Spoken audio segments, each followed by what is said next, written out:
Hello everyone. I'm going to give you five simple tips on how to pass the ATIT's exam. The first one is going to be purchasing the right book. So I personally bought the Neurometrics Secrets book. You can buy any other different books, or as long I would not recommend buying only the ATIT's manual. So I would recommend getting another book besides that. And I think with the ATIT's manual helps you in identifying where the questions are stemming from. And so I recommend buying the ATIT's manual, or if you can access it any other way, perfect, and buying an additional book that you can study. That's the first step, getting the study material. And also joining any informative ATIT's groups is also good. So second thing, I'd say go ahead and have a good, make sure you're actually studying for the test. That's going to be the most important part. So you actually, if you want to retain the information, you're going to have to study a lot. So I would recommend going ahead and studying about 4 hours a day, something like that. So you're gonna have to put a lot of effort if you want to get the best result, and want to put you don't want to leave anything in doubt. So that's what I would recommend. And besides that, for my third tip would be um, taking any practice test that you can get your hands on. After studying, and after you study like with detail once or twice, go ahead and study like over and over, so you can retain the information. After that, go ahead and take some practice tests. The books usually come with a couple of practice tests, so go ahead and take that. But in addition to that, take any other additional practice tests that you can get your hands on.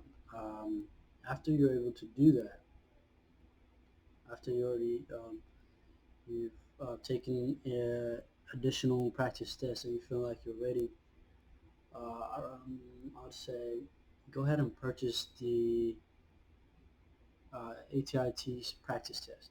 There's two practice test A and practice test B, and there's also a combination of both. And which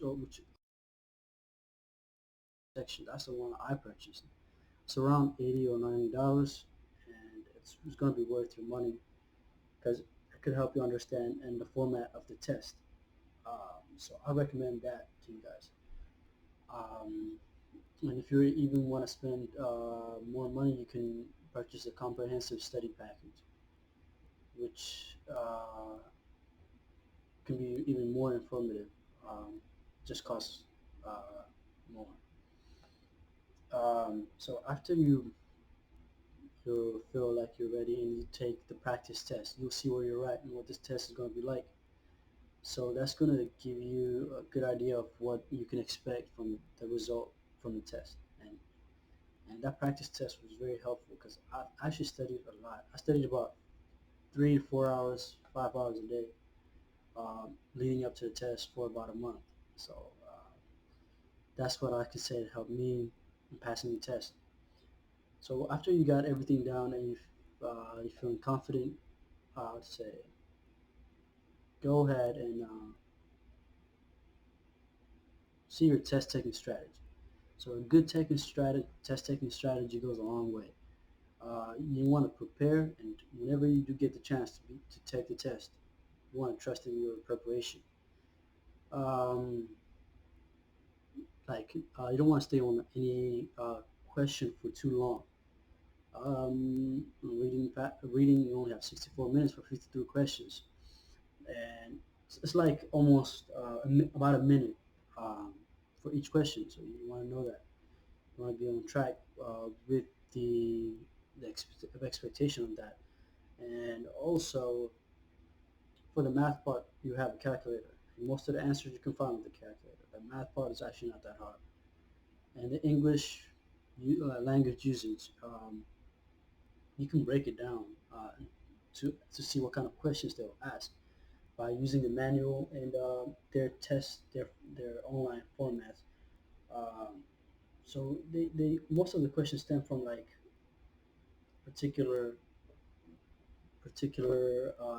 might be like grammar, might be like punctuation. Sometimes it's So yeah, but the study manual has a list of where the questions stem from. So just always refer back to that. Yeah, and so whenever you get a chance to take the test, be well prepared, get enough sleep, following up before you go ahead and take the test. And you want to be confident in your preparation, and you don't want to stay on one question for too long. You want to trust your preparation and go ahead and execute. So I hope all of you guys the best of luck. And I have no doubt if you should have no you should leave nothing in doubt and study and trust in your preparation. And that's all. That's the advice I can give. And I hope you guys good luck and I hope you guys pass the test.